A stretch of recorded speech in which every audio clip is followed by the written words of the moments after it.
I would now like to introduce today's speaker, Jim Cunningham. Jim is the CEO of Cunningham Legal, an estate planning and trust administration law firm with 7 offices around California. Jim is certified by the State Bar of California as a specialist in estate planning, trust, and probate law. He's licensed by the state of California as a real estate broker and licensed by the state of California as an insurance agent. Today, he's going to discuss the important topic of Medi-Cal and VA benefits planning. So without further ado, I'd like to kick things off by welcoming Jim Cunningham. Jim, over to you. Well, thank you, Jennifer. Thanks for that warm greeting. Today, we're going to talk about a very, very important topic, which is not outliving your money, or frankly, your parents not outliving their money if your parents are still living. So today's agenda, we're going to talk about 3 levels of estate planning, so 3 different phases of estate planning. We're also going to talk about level of care for personal care as we age. So there are different levels of care, anywhere from staying in the home to going to a nursing home. We'll talk about that. We'll talk about Medicare, what it covers, what it doesn't. We'll talk about Medi-Cal, which is Medicare is health care for people 65 and over and disabled people. Medi-Cal is health care for poor people. We'll talk about VA benefits, Veterans Administration benefits. Many of our clients are veterans. They've served our country especially during a time of war, and they sometimes get an extra benefit. And then we'll round it out with a Q&A. I'm a lawyer, and the State Bar of California says that whenever a lawyer is speaking, we give this disclaimer. So this is for information only. Don't listen to what I have to say here and then go off and start doing stuff. You need to talk to a qualified lawyer before you take any action based upon what we've talked about here today. So there are 3 stages of planning, and we divide these into pre-planning, non-crisis planning, and crisis planning. So what are these? Well, pre-planning is sitting down, and I'll use example mom and dad. Mom and dad come in, they sit down, they do their estate plan. And for many of our clients here in California, that includes a revocable living trust. So many of you have heard of living trusts, a revocable living trust. It's really, for many of our clients, the primary estate planning vehicle. It's how you manage your assets during your lifetime and then avoid probate and hopefully minimize taxes when you pass away. That's pre-planning. So that's coming in, and clients will do the living trust, as I mentioned. You also do a will whenever you have a living trust. And I was talking to my father, who's a retired attorney, this weekend, and he says, "Hey, Jim, if I have this living trust, do I need a will?" Well, he's a lawyer. Now, he's not an estate planning lawyer, but even a lawyer asked me, do I need a will? Well, the answer is yes. Even if you have a living trust, you still need a will. And then there are other documents like durable powers of attorney for property and durable powers of attorney for healthcare. So there's this whole bundle of documents. And this is when there is no big need for long-term care planning or worrying about running out of money. Now, non-crisis planning, what is non-crisis planning? Well, that is when somebody is, maybe take an example of mom. She's slipping. Maybe she's not doing so well. Maybe she's got dementia, Parkinson's, Alzheimer's, or some type of other slow progressing disease. That's where we typically start involving the other stakeholders, the other, frankly, helpers for mom in this case, and we'll go through an example. But that's where you need to start doing some things because there is a diagnosis, because, frankly, there's a problem that needs to be dealt with. What is crisis planning? Well, crisis planning is an emergent health situation. So that's where we get the word emergency. So that's a stroke. A fall, that's really common. Strokes and falls are one of the most common types of emergency situations need crisis planning because, mom goes from living independently at home, falls and breaks her hip, and then she's discharged to a skilled nursing care facility. So we need to plan for this. Very, very expensive. So let's look at pre-planning. We mentioned gifting considerations when doing your estate plan. When we do this living trust and will, we typically recommend that clients consider gifting authority. Now, what is that? Gifting authority is where mom gives daughter, or in this case, father gives daughter, the ability to make gifts of the father's property when the father lacks capacity, right? So maybe mental incapacity. Why would you want that? Well, a lot of what we're talking about, in order to qualify for a needs-based benefit. Now, needs-based benefit means you're poor. Many people will make gifts strategically, right? Intelligently, with some thought behind it. They will make gifts that accelerate the qualification for some of these needs-based benefits. So think Medi-Cal. Remember, I mentioned Medi-Cal's healthcare for poor people. Well, we typically consider including gifting. Now, not all estate plans have gifting, right? But we typically recommend that clients consider it. There's some look back periods. So pre-planning, there's a 30 and 60 month look back. The 60-month look back has to do with new legislation that was passed, believe it or not, in 2006 on the federal level, has not yet been implemented in the state of California. And that's back in 2006, because it takes that long to turn the California ship around and change all the rules. But right now, there's a 30-month look back period, meaning if you give away all your assets, you may be precluded from receiving Medi-Cal, and we'll talk about what that is. It's basically the government paying for part of a nursing home stay. If you just give away a lump of money, you can be ineligible for up to 30 months. 60 months if the gift is made from a trust. So it depends on if you make it personally or through a trust. So we have to pay attention to that. Long-term care insurance. Today I'm actually going to the VA office, the Veteran Services office, for my in-laws. So my mother-in-law and father-in-law are in a assisted living facility, and we'll talk about that in a little bit. They don't have long-term care insurance, and they're running out of money. And it's really, frankly, it's scary. And it's scary for my wife, because she's the one. She's got 3 older brothers. She's the youngest and female. So for the women out there, oftentimes it's not always, but oftentimes it's the woman who ends up caring, or the daughter who ends up caring for the parents. But one thing my in-laws did not have is long-term care insurance. And that would have really helped out my wife in caring for her parents. And in fact, my wife says, we're getting it. As soon as we can get it, we're getting it. So that's something to consider. Game plan for future liquidation of assets. So you should, if you're looking to care for someone, maybe parents or in-laws or grandparents or something, you should have a conversation about what assets to sell and when. It's different if you sell a rental property, for example, to pay for care versus take money out of the bank. There are different tax consequences. So you need to have some mindfulness when it comes to liquidating assets to pay for care. Okay, everyone. We are going to launch our first poll question. And the question is, do you have an existing estate plan?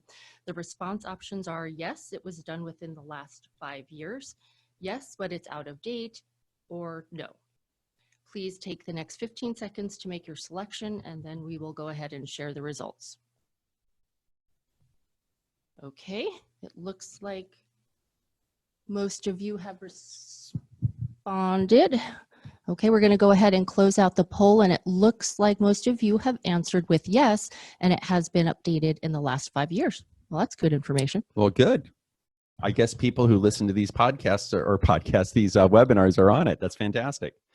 So let's talk about an example here, the story of Mabel and her daughter, Doris.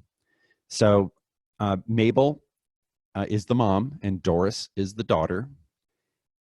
Mabel has a $500,000 home, which, depending on where you live, can be a very nice home or maybe not even buy a condo, right? It depends on where you live in the world, and certainly in California.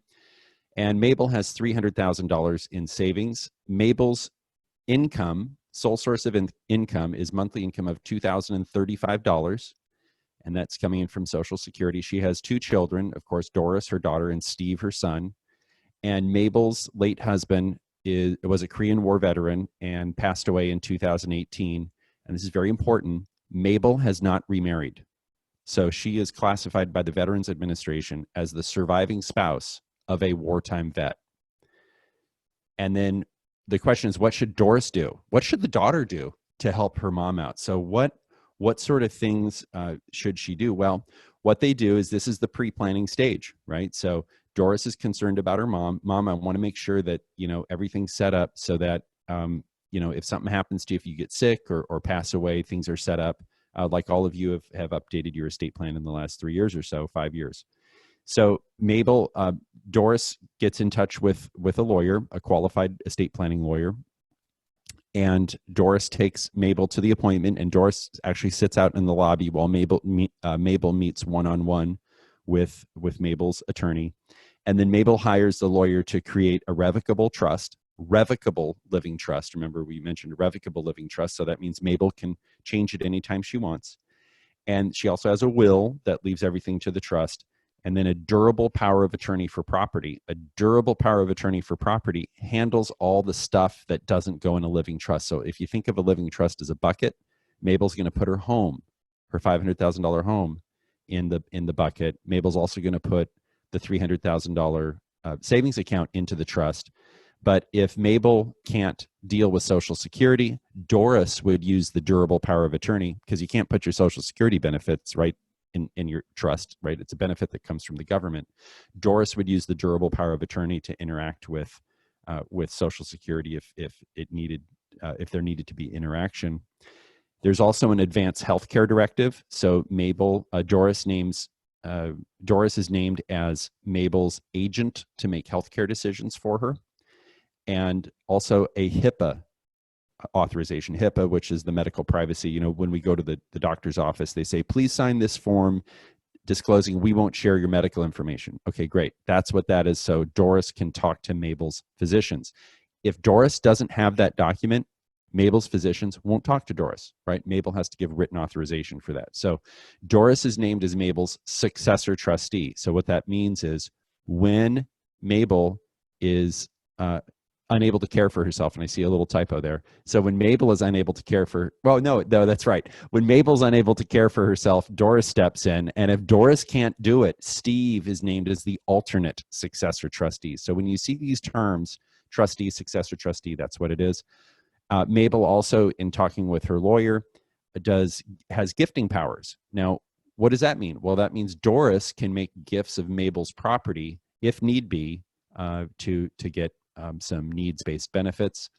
And actually, Doris also creates, Doris creates Mabel's estate plan, but Doris creates her own estate plan at the same time. So after Mabel's done, Doris goes in and says, I'd like to create my estate plan as well. So it's very important, for those of you who responded to the poll that you've done your estate plan, kudos to you. That's a great thing you can do for your family. It's a terrible mess. If you don't do a proper estate plan and stay on top of it, it can really be a nightmare for the people, frankly, that care about you.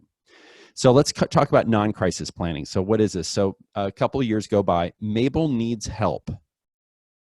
Well, what does that mean? Well, she's starting to slip. And I saw this happen with my mother-in-law. We were driving back from church one day, and we were following her, and my mother-in-law pulls over to the side of the road, and she's going about 3 miles an hour. And so we stop and we say, well, what's going on? She says, well, the car won't go. Well, she didn't know to put her foot on the accelerator. So we knew, it's really sad. I mean, we knew at that point, she shouldn't be driving. So this is kind of what I'm talking about. So Mabel is kind of slipping. Doris will use the Advanced Healthcare Directive and HIPAA authorizations to interact with Mabel's physician. If you have an estate plan that's done by a lawyer, you probably, not always, but probably have these documents done. It's very important to keep these up to date. If you're also a Kaiser, for any of you with Kaiser, they make you fill out their own 18-page Advanced Healthcare Directive because you got to do it Kaiser's way.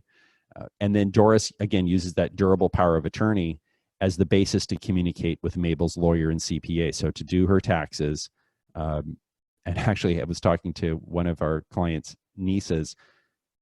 The client's 101 years old and has a levy by the IRS because she didn't pay her taxes, but she's 101 and she won't relinquish control. So it's not pretty.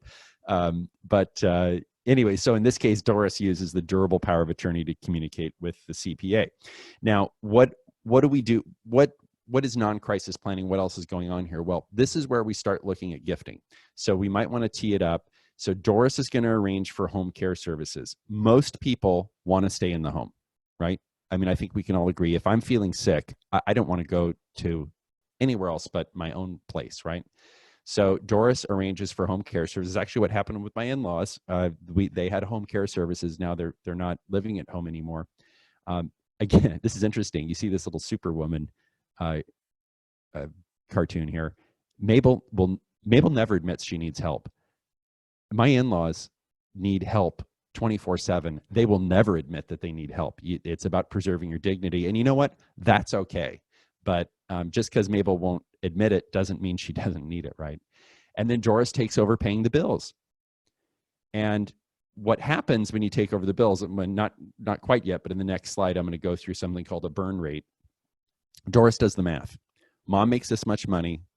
Mom's making $2,000. The cost of care is $5,000. There's a $3,000 delta. Mom has $300,000 in the bank. There's a limited amount of funds, right? And then, so this is part of non-crisis planning. Frankly, not a whole in this case, because Doris had taken her mom Mabel to the attorney's office. They're not writing up a lot of documents, but Doris does go on as a co-trustee with Mabel. So we have a nice chat with Mabel, and the lawyer has a nice chat with Mabel and says, Mabel, you might want to add, is it okay if we add Doris to your account so she can handle? Oh, yes, that's fine, sure. That's a very dignified way of doing it. And in many instances, we do it that way. But then 6 months later, Doris has a bad fall and breaks her hip. This is now what we call crisis planning. So this is where, and here's typically how this works. Mabel has a fall. She goes to the hospital by ambulance. So the ambulance rushes her to the hospital. And when she's at the hospital, she's also diagnosed with dementia. Now, dementia can be precipitated. The diagnosis of dementia is often precipitated with some type of fall or some type of physical trauma. So in our hypothetical case here, she's diagnosed with dementia. People who are over the age of 80, their bones don't heal typically as well. I'm not a physician. I'm just went through this with my mother-in-law. She fell and broke her arm. Actually, my mother-in-law broke her hip, and no one knew because she has dementia. And then she broke it again. And they found this out when she went to the hospital. And because my mother-in-law, like Mabel here, has dementia, they won't operate on her. They don't want to put her under a general. And it's very common when people who have dementia, certainly who are over 80, surgery may not be an option. So in Mabel's case, she breaks her hip, but there is no surgery, which kind of sounds a little strange, but it's actually fairly common. As a general rule, the hospital stay runs about $10,000 a day. Now that's covered by Medicare, right? So Medicare covers that. 3 days later, she breaks her hip. 3 days later, she goes to a rehab facility. Medicare covers the $900 per day charges, and it's roughly about $900 a day. Think about $900 a day. That's almost $30,000 a month. That is a lot of money. As long as Mabel is getting better, doing physical therapy, now getting an octogenarian who just broke her hip to do physical therapy is no easy task, okay? So as long as she continues on the physical therapy and she's getting better, Medicare covers it. Once Mabel plateaus, and this is Medicare's terminology, once Mabel plateaus, the Medicare does not pay. Now, you have limited Medicare benefits. It's 100 days per calendar year, so this is not forever, but typically people are in a Medicare facility. What we see is anywhere from 10 to 30 days when they rehab with a broken hip. So Mabel's discharged to a skilled nursing care facility, and that runs in California. The average is almost $10,000 per month. So skilled nursing care facility are those places that kind of look like a hospital, and they're just not good. So Mabel's physician says it's unlikely Mabel will return to the home given her diagnosis, dementia, and her broken hip. So we need to determine, in figuring out what to do, the first task is, what is the level of care? So Mabel's physician has said she's not going to return to the home. So here are the various levels of care. Now, she's on the one that's almost at the bottom, skilled nursing care. There's in-home care. Well, Mabel was doing in-home care, right? She had someone helping her with meals and helping her get dressed and bathe. That's in-home care. That's someone coming to your house. Assisted living is maybe a retirement community, and that's where my father-in-law is right now, where he has a room, and then he goes to meals. They have meals 3 times a day. They've got a movie at 4 o'clock tomorrow, and then they're playing bingo at noon today, and all these activities. That is assisted living. And so it's typically a larger setting. Many times assisted living is attached to a skilled nursing facility. That's where my in-laws are at. My father-in-law is in a wing of the facility that's boarding care. And then my mother-in-law is at skilled nursing care in a memory care. So where you see memory care here, that's for people with dementia, Alzheimer's. Sometimes these are locked facilities. My mother-in-law is in a locked facility. She's she might just get up and walk out the door. So it's sort of guarded and there's an alarm. Skilled nursing care. Skilled nursing care is the only level of care that Medi-Cal will help pay for. Right now, there are this is a sweeping generalization. There are some limited in-home benefits if you're extremely poor. Kind of out of the scope of what we're talking about here for somebody like Mabel who owns a home and has $300,000 in the bank. Now, the respiratory care in a skilled nursing facility, we have 2 clients in that type of facility. It is $30,000 a month.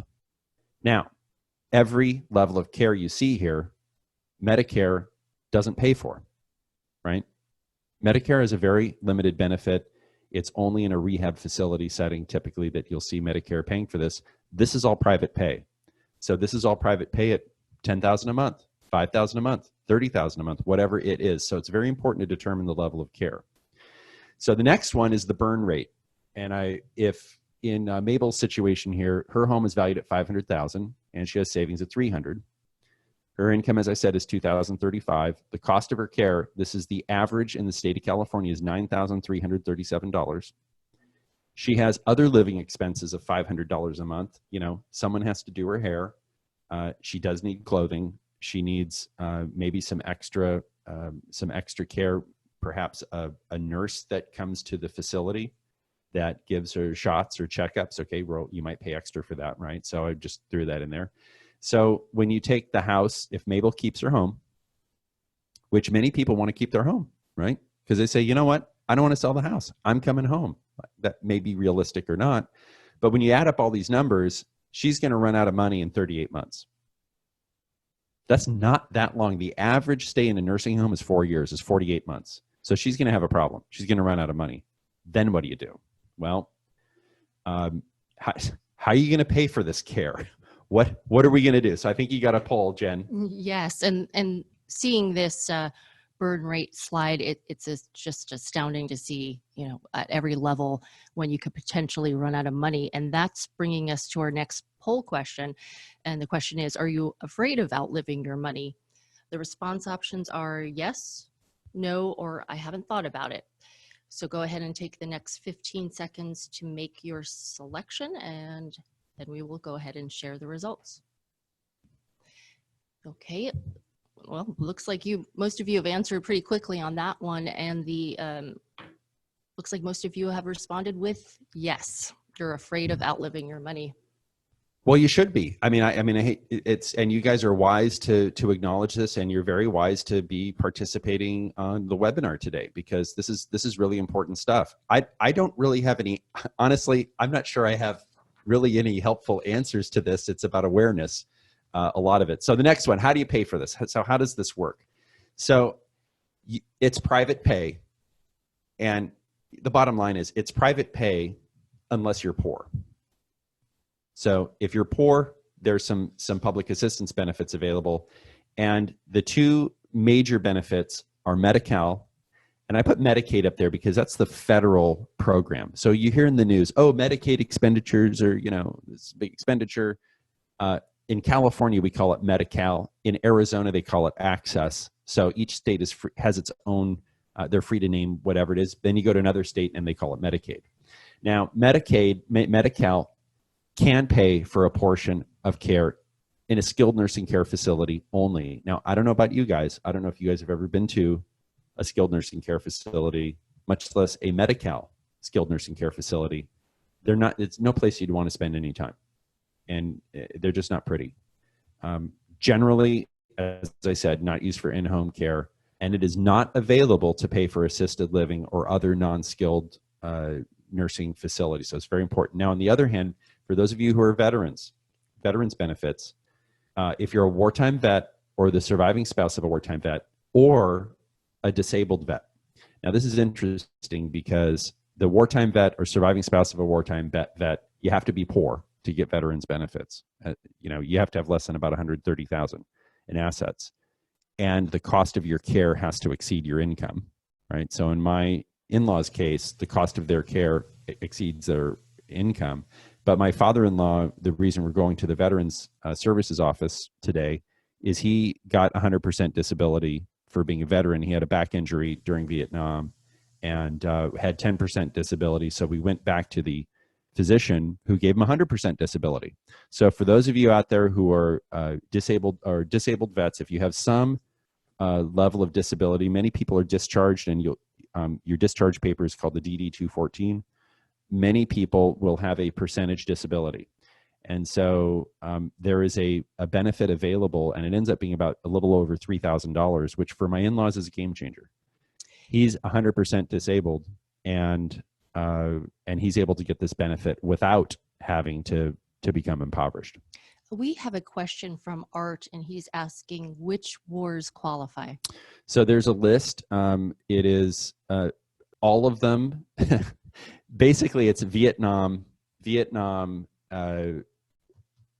Korea, and it's dates of service. Actually, it's not necessarily in country. You just have to be serving for a period of time during those wars. Now, Gulf War is treated a little bit differently, and a lot of the Gulf War vets have a lot of health complications from it was an extremely toxic environment, who were actually in country during that time. But what we see for a lot of clients, not so many World War II vets anymore, because there just aren't that many left. We're seeing a lot of Korean War vets and a lot of Vietnam vets now.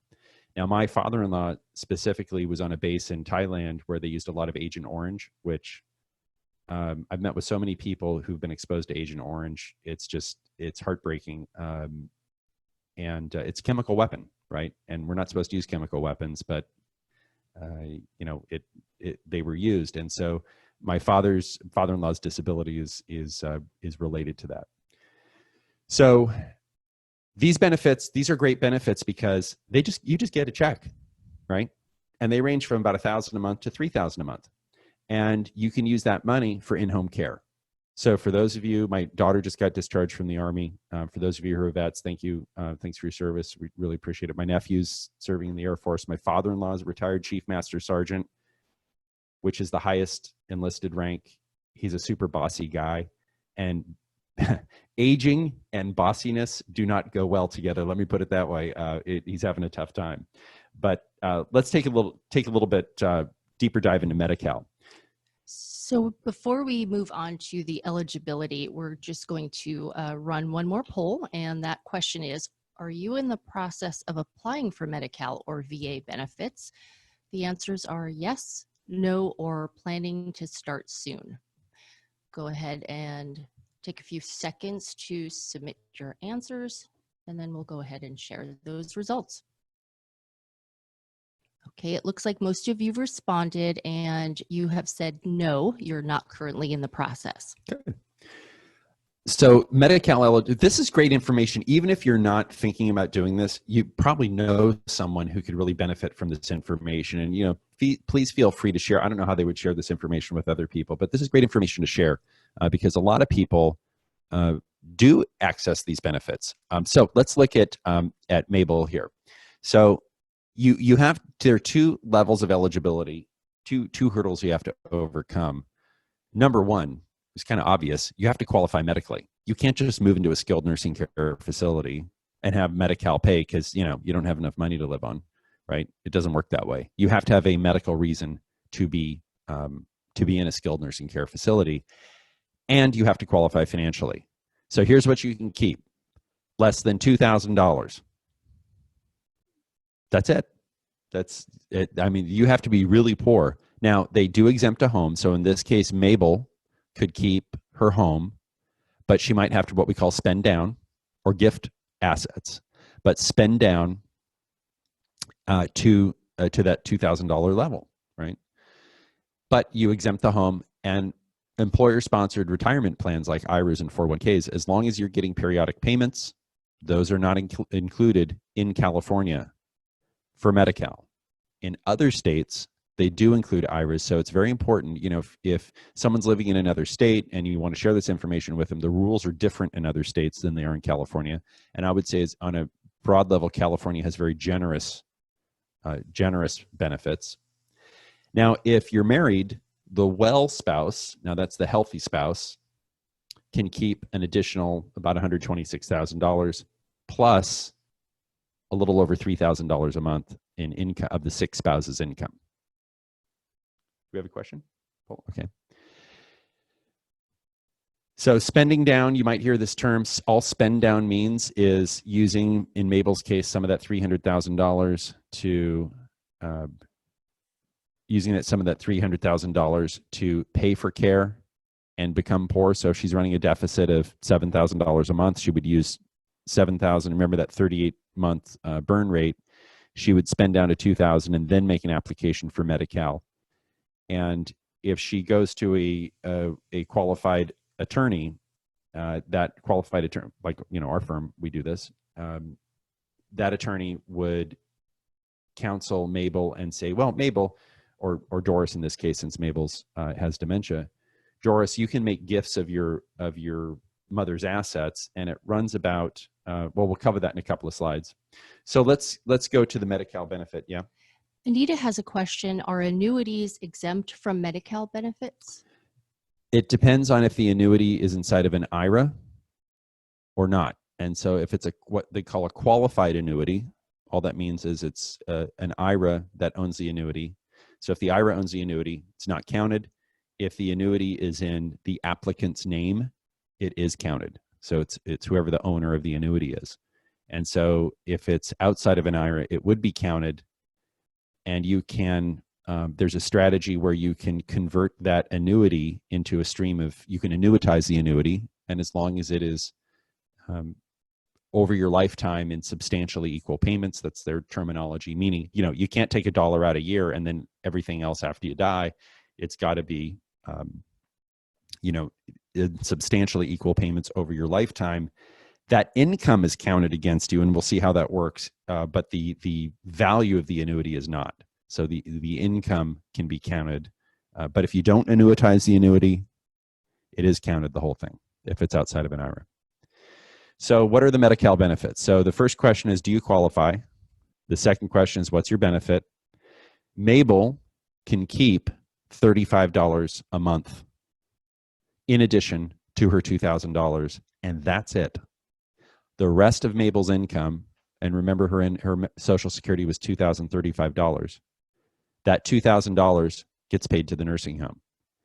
The nursing home bills, and we'll go to the next slide. The nursing home bill is $9,337. So Doris pays $2,000 to the nursing home. The state of California kicks in the remaining $7,337 once Doris qualifies.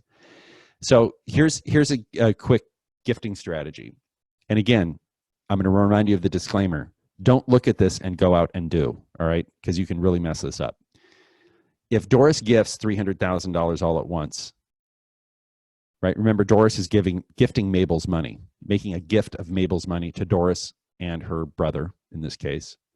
If Doris gifts $300,000 all at once, Mabel will be disqualified from Medi-Cal for 30 months. That's the maximum period of disqualification. So what do we do? Well, using the durable power of attorney, Doris gives, as long as she's giving less than that $9,337 amount, Doris can give that per day. Doris using Mabel's durable power of attorney, right? So Doris is the one who's making the gift as Mabel's agent or attorney, in fact, under the durable power of attorney. So you might hear those terms. Doris makes a gift of $9,000 each day for 33 days. That will make Doris not ineligible, right? That avoids that 30 months of ineligibility. Now, typically these funds are held in an irrevocable trust, right? A different type of trust. So when we meet with clients, oftentimes we'll do what we call an irrevocable trust, meaning that money's kind of in a holding tank because if Steve gets a divorce and Doris and Steve's name is on the account, right? The daughter and the son, and Steve gets a divorce, Is that property separate property or community property? I don't know. A judge is going to decide. Okay. And it may be community property. So, I mean, some of Mabel's money may go to her future ex-daughter-in-law. So an irrevocable trust protects the money. And in this case, Mabel, after 33 days, Mabel qualifies for Medi-Cal. Now, Doris takes $2,000 of Mabel's money per month, gives it to the nursing home. Mabel is left with $35 a month in income. That is not much money, folks, right? It's not even enough to get your hair cut and your nails cut, right? And the state of California pays the balance of $7,337,000. I mean, it's terrible. Her income's, and California, this is actually where California is stingy. In other states, they let you keep more money, but $35 is an incredibly just ridiculous, comically low amount. We have a question from Janaea. If savings or investments are in a revocable trust, are they exempt? No. If they're in a revocable trust, they're treated as being, if Mabel's assets in Mabel's revocable trust are treated as Mabel's assets. It's only if you have an irrevocable trust that you can make those be deemed not your assets. Let's look at VA benefits. So with VA benefits, those are needs tested, but Doris needs to spend down to $123,000, right? So from 300 to 123, and these rules just changed with the VA, and so in this case, if you make a gift, there is a look back period now. There used to not be a look back period with VA benefits. So for those of you who might have learned about this in the past, they imposed a look back period last year. So Mabel would have to spend down, well, Doris here is spending Mabel's money down to 123,000. And and this should be Mabel's unreimbursed medical expenses must exceed her income. So mom, and in this case they do, right? And by the way, if you go on Medi-Cal, you have to apply for VA benefits if you qualify. If you think you can qualify, it's a requirement, and then that money goes to the state. So Doris, you can keep your home with VA benefits. You can keep 123,000. And it's really important because Doris didn't remarry and her late husband was a wartime vet. Mabel receives $1,258 per month, right? That's the benefit for a surviving spouse. And she doesn't need to be in a skilled nursing facility. So, for those of you who have limited assets, a house and maybe 100,000 in the bank, and you're the surviving spouse of a wartime vet or a vet yourself, and the cost of your care exceeds your income. So in Doris's case, let's say the cost of the in-home care was $2,500 a month. Well, if Doris's income is $2,035 a month, that $2,500 exceeds her income.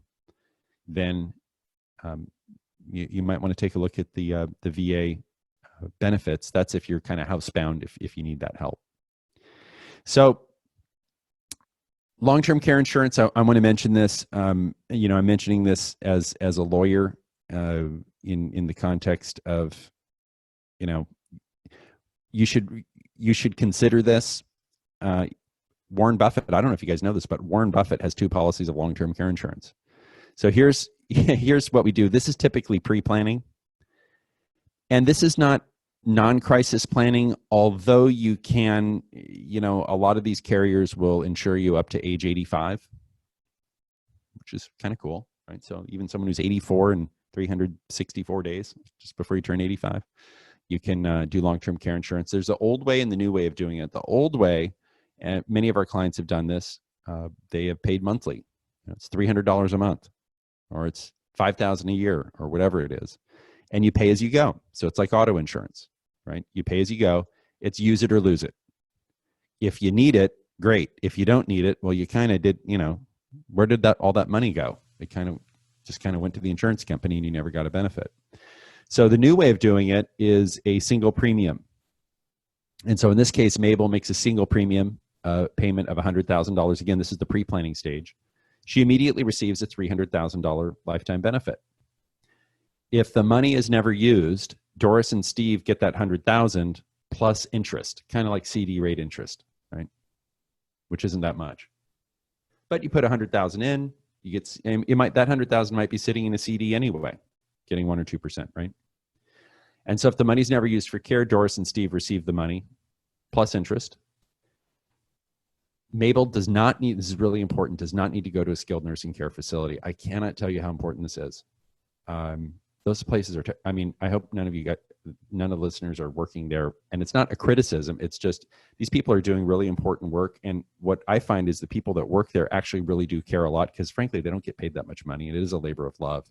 It's just such a tall task. It's just really hard. It's hard to deliver the level of care. The bottom line is Mabel has more choices, right? So if you have 100,000, and what's kind of cool is Mabel, she goes from having 300,000 in money.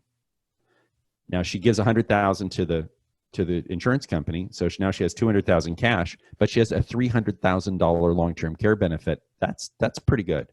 And what that does, folks, and I've seen this with my wife, what this does is this really improves Doris's quality of life, right? Because I can't tell you how many times before my mother-in-law went to the memory care unit that she's in now, the skilled nursing care facility. I can't tell you how many times my wife would come home and she says, you know, I just want to hang out with my mom for the remaining time that I have with her, but I'm doing all these chores. It's like I'm doing laundry. I'm, you know, bathing her. I'm doing all these things that are kind of chores and tasks, and kind of getting resistance from her mom a little bit, frankly.